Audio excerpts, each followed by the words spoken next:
आखिरी में घुस गए। अरे तुम लोगों को इतनी ठंड लगती है तो अपने लिए कंबल क्यों नहीं ले लेते? मेरे कंबल पर क्यों गिद्ध की तरह नजरें गड़ाकर बैठे रहते हो? गुस्से में नीतू अपना मखमल वाला कंबल खींचकर अपने ससुराल वालों पर फटा हुआ कंबल गिराकर अपने कमरे में चली जाती है। आखिर क्यों नीतू अपने ससुराल वालों पर इतनी ठंड में ये सितम ढा रही थी, ये जानने के लिए हमें जाना होगा इस कहानी की शुरुआत में। जगमोहन के मिट्टी के घर में एक ही कंबल के अंदर पूरा परिवार बहुत ही दिक्कत में सो रहा था। तभी जगमोहन की तरफ से वो कंबल हट जाता है। ओहो, अरे ये कौन कमबख्त मेरा कंबल ले गया? कितनी ज्यादा ठंड हो रही है।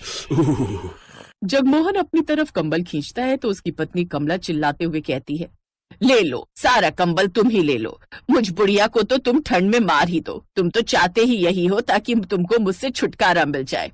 ये औरत दिन भर बुड़बुड़ करती रहती है, लेकिन रात को भी अपनी जुबान पर लगाम नहीं लगाती।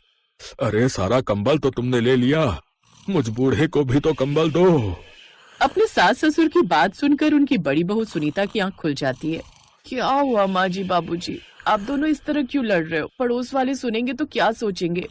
ये तो तुम अपनी सास से ही पूछो, यही लड़ रही है। एक तो मेरे पास ओढ़ने के लिए कंबल नहीं है, सारा दिन बाहर जाकर गधे की तरह मजदूरी करो, ऊपर से रात को चैन से नींद भी नसीब नहीं होती भाई। ऊपर से इस औरत ने मेरी जिंदगी झंड कर रखी है। देखो जी, ज्यादा बुड़बुड़ मत करो। तुमने भी मुझे कोई रानी बनाकर नहीं रखा। सारी उम्र हो गई मुझे ये गरीबी देखते देखते, अब तो बाल भी सफेद हो गए। वो तो मैं थी जिसने तुम्हारे साथ जिंदगी गुजार ली। मेरी जगह कोई और होती तो कब का छोड़कर चली जाती। सच ही कहते हैं, गरीबी जिस घर में ज्यादा होती है ना, लड़ाई की जड़ भी वहीं ज्यादा होती है। क्योंकि उस परिवार में मुश्किल से एक ही कंबल था, वो भी फटा हुआ, जिसमें पूरा परिवार जैसे तैसे गुजारा करता था। उस परिवार में सुनीता ही थी जो सब सदस्यों को साथ में लेकर चलती थी। हाँ माँ जी, आप लोग मेरे हिस्से का कंबल ले लीजिए, मैं अपनी शॉल ढककर ही सो जाऊंगी। ऐसे ही कुछ समय बीत जाता है। फिर एक रोज, सुनिए जी, अब अपने छोटे बेटे नितिन के लिए लड़की देखना शुरू कर देते हैं। 26 साल का हो गया ये, इसकी उम्र निकल जाएगी तब सोचोगे क्या शादी के बारे में। मंदिर वाले पंडित जी ने एक रिश्ता बताया है, लड़की वाले हमसे थोड़े ठीक है, कहो तो बात चलाऊं?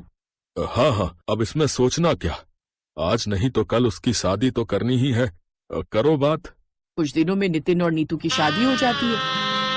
नीतू बड़ा सा बक्सा लेकर अपने ससुराल आती है। चाची जी, इस बक्से में क्या है? कोई चीज है क्या? हमें भी दिखाओ।